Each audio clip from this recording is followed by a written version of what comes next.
Assalamualaikum warahmatullahi wabarakatuh. Saya Nazim Andian Priadi dengan NPM 2510303. Di kesempatan kali ini saya akan membahas tentang pemahaman terhadap Pancasila. Indonesia lahir melalui proses perjuangan yang panjang. Perjuangan tersebut tidak hanya berupa perlawanan fisik, tetapi juga perjuangan nilai dan pemikiran. Dari proses inilah lahir Pancasila sebagai pedoman hidup bangsa dan masyarakat Indonesia.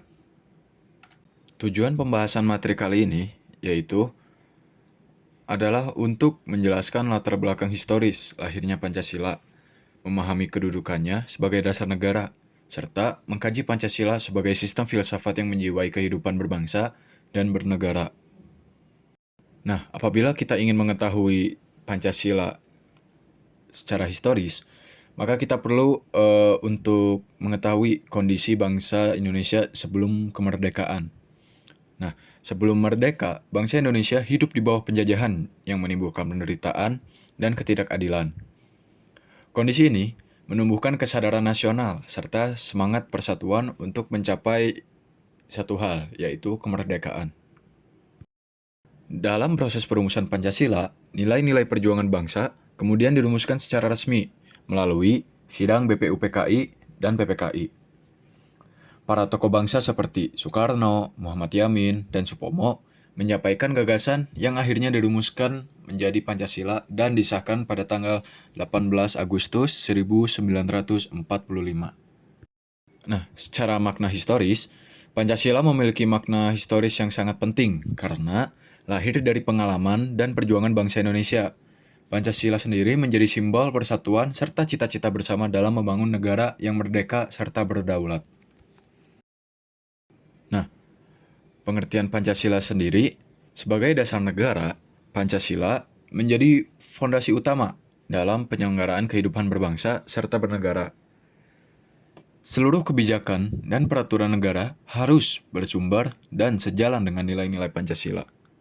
Kedudukan Pancasila sendiri dalam sistem ketatanegaraan yaitu Pancasila sebagai dasar negara. Hal ini ditegaskan dalam pembukaan Undang-Undang Dasar 1945.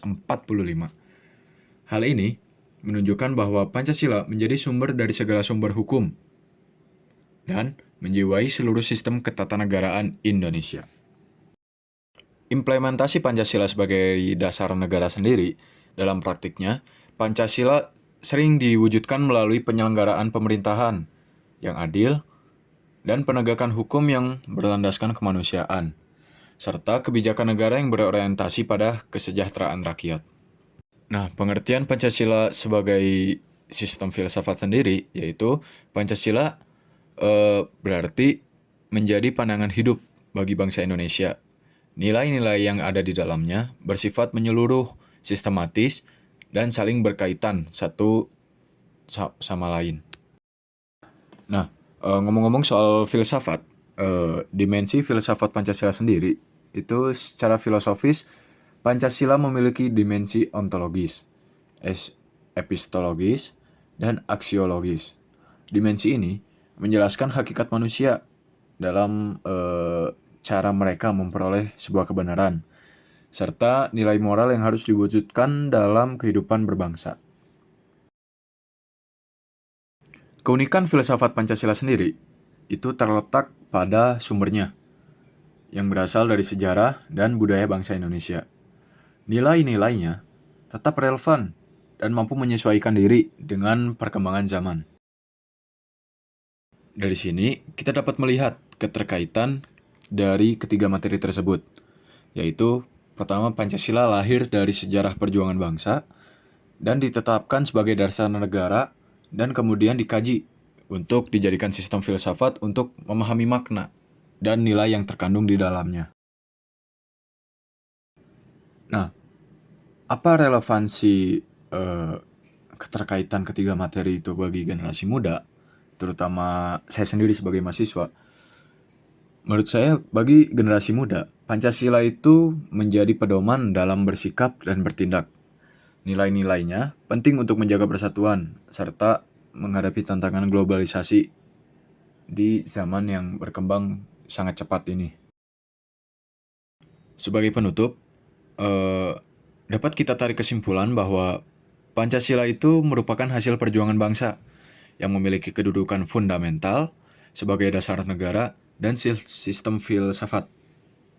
Pemahaman terhadap Pancasila itu menjadi kunci utama dalam menjaga keutuhan dan keberlanjutan dan kesejahteraan bangsa Indonesia. Terima kasih atas perhatiannya, Bapak atau Ibu dosen dan teman-teman sekalian. Saya mohon maaf apabila terdapat kekurangan atau misinformasi. Sekian dari saya. Assalamualaikum warahmatullahi wabarakatuh.